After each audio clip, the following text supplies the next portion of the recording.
The Witch, supernatural or psychological thriller. A review of Robert Eggers' first masterpiece. Plot. Okay, it's a 17th century New England in America, and a family has just been banished into the wilderness from their puritanical settlement.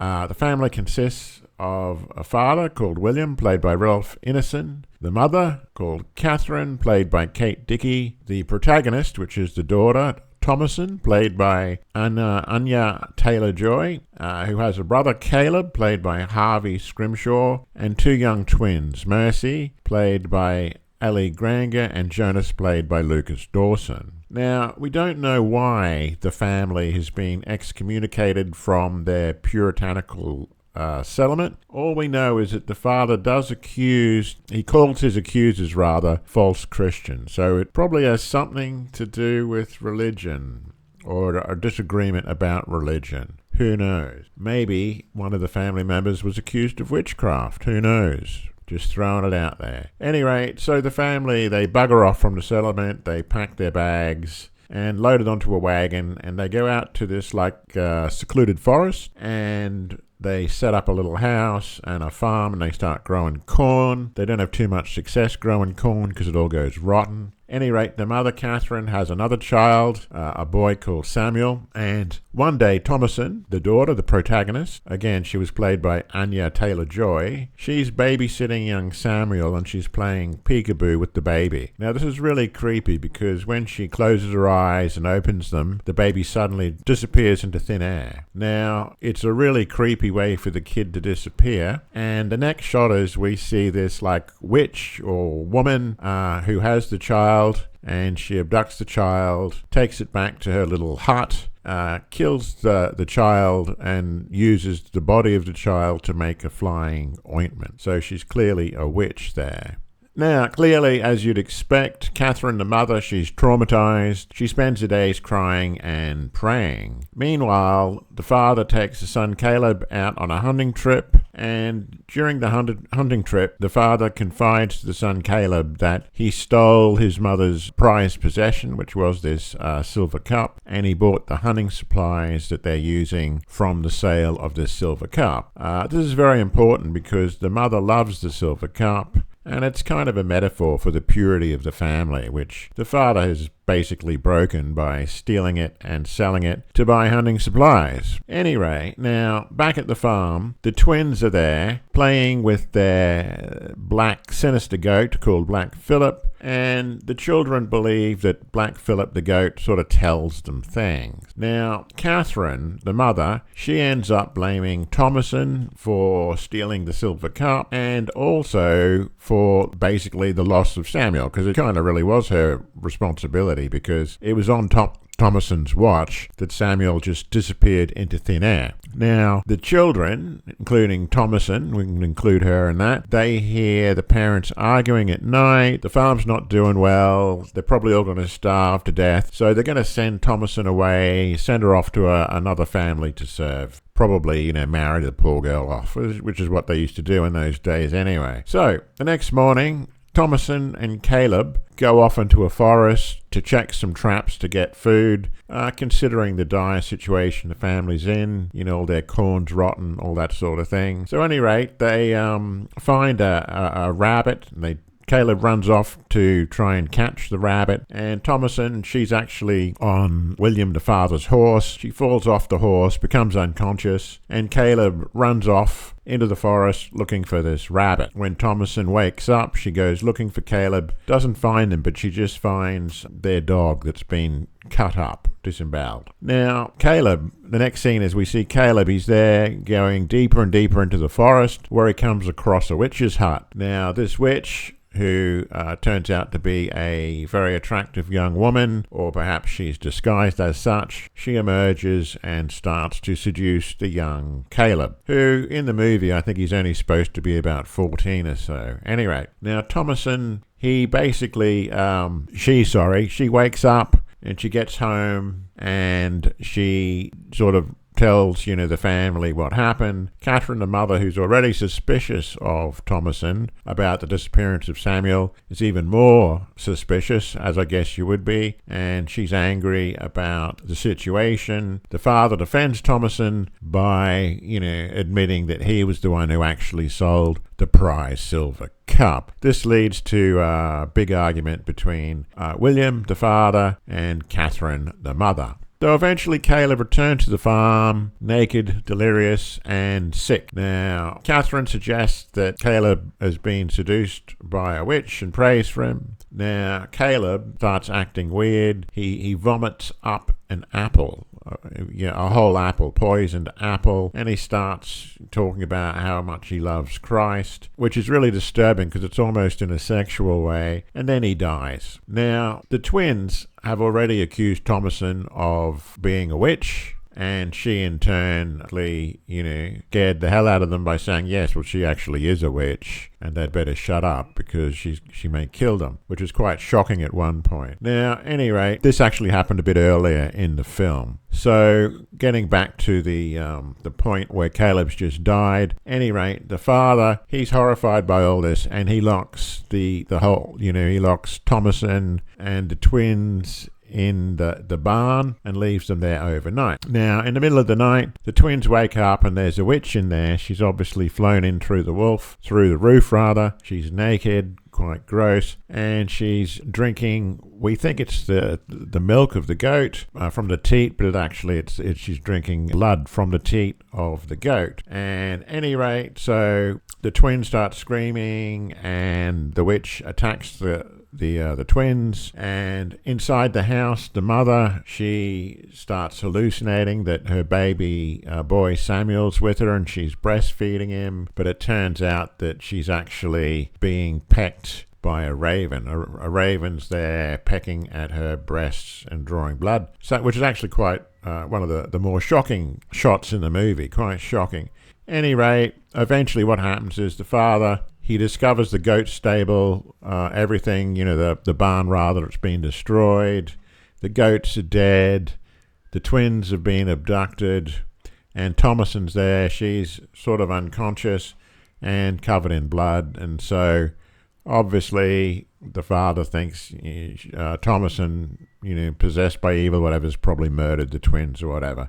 Thomason denies this. And the next thing is the goat, Black Phillip, he attacks the father, William, and gores and kills William. The next thing is Catherine turns up. The mother, she sees all this, and she accuses Thomason, who's basically the only one left standing after all this, and tries to strangle her. Thomason fights back and uses lethal force, and in self-defense, or what looks like self-defense, she kills the mother. Finally, Thomas is the only one left alive, that we know of at least. And so she enters into the barn, and she speaks to the goat, Black Phillip. Now, she says to Black Phillip, what's going on? And the goat kind of looks at her, and in a human voice, basically gets her to sell her soul, because the goat is the devil.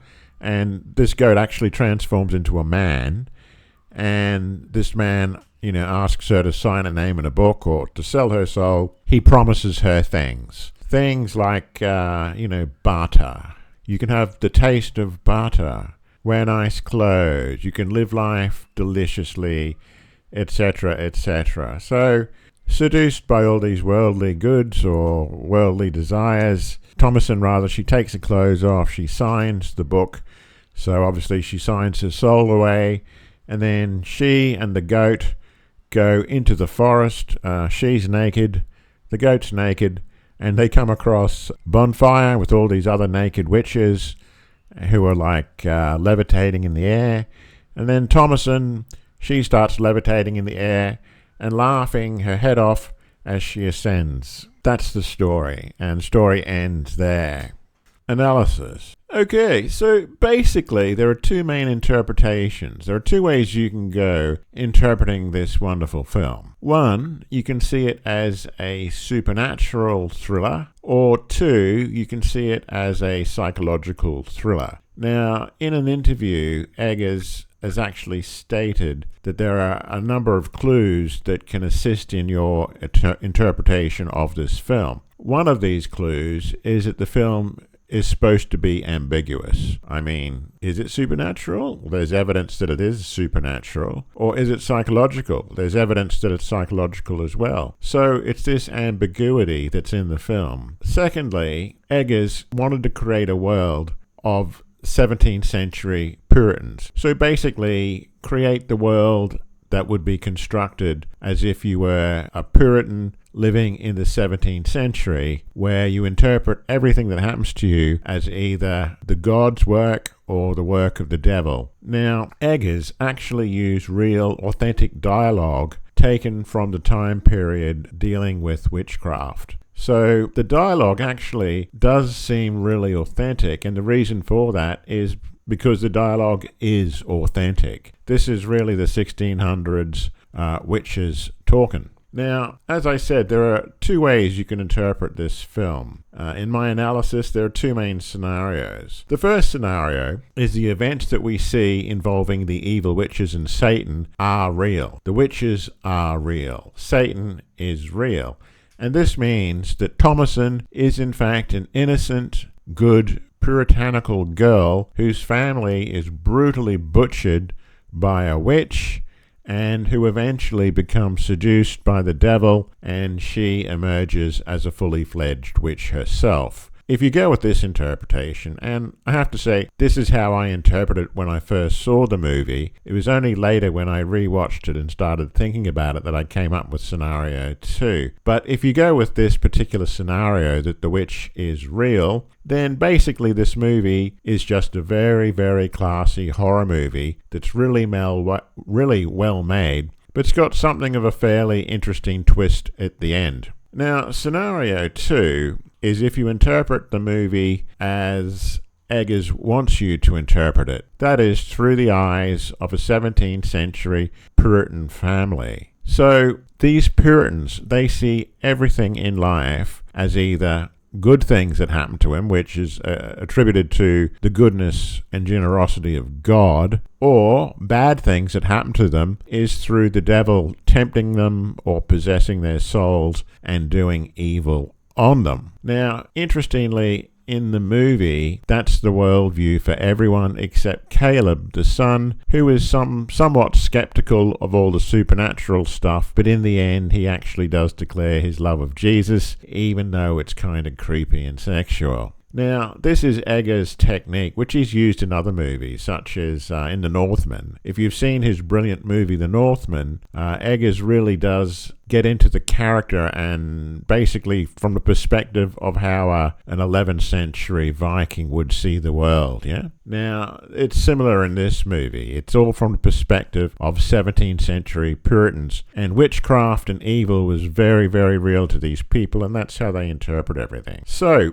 all of these terrible tragedies and all the violence that is experienced by the family can be seen as the work of the devil. That's how the characters are interpreting it. But in reality, it's basically Thomasin who's killing everyone, yeah? In a way, she's a bit like Mickey Rourke, the character of Harold Angel in Angel Heart, yeah? Where the character of Angel Heart, he has this split personality. There's the good Harry Angel and the bad Harry Angel who goes around killing everyone. The same with the witch. Thomasin, there's a good Thomasin who is a good puritanical girl who loves her family, and then there's the evil Thomasin who's basically a delusional murderer and who basically commits fratricide and kills her parents as well. So basically, there is no witch, there is no Satan, there's no talking black billy goats. It's all in the mind of the characters in the movie. It's their way of trying to make sense of all of these horrible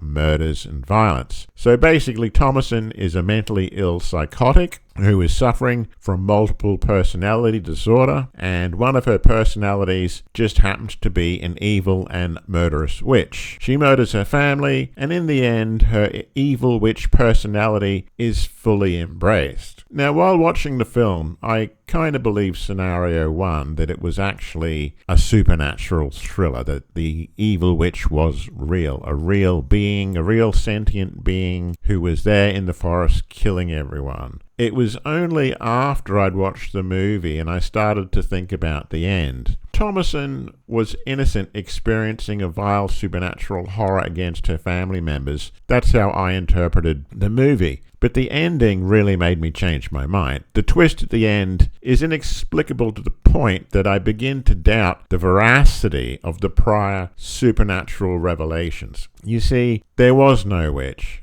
Let me explain. Imagine you're a good person. You love your family, and you watch a witch or the devil or evil forces murder your family in front of your eyes. What would the reaction be? Would you just say, yeah, okay, fair enough, I think I'll just join you evildoers? I don't think so. That's not really a realistic response to such horrific atrocities. If you're a good person, it's not. But if you're evil all along, then it makes perfect sense. You see, there are two Thomasins. There's the innocent and good girl, and then there's the evil psychotic Thomasin who resents her family and wants a life different to the one her family has planned for her. For example, evil Thomasin wants a pretty dress. To live life deliciously, I guess we can interpret that as experiencing carnal pleasures and, importantly, tasting butter. Now, I can relate to the butter bit, as I said before. Now, the evil Thomasin murders her 3 siblings, and in the case of Caleb, seduces her brother, then poisons him. The terrible sin of incest is committed, though Caleb's only really too happy to partake in it, as is indicated in the film. There are certain bits in the film where Caleb is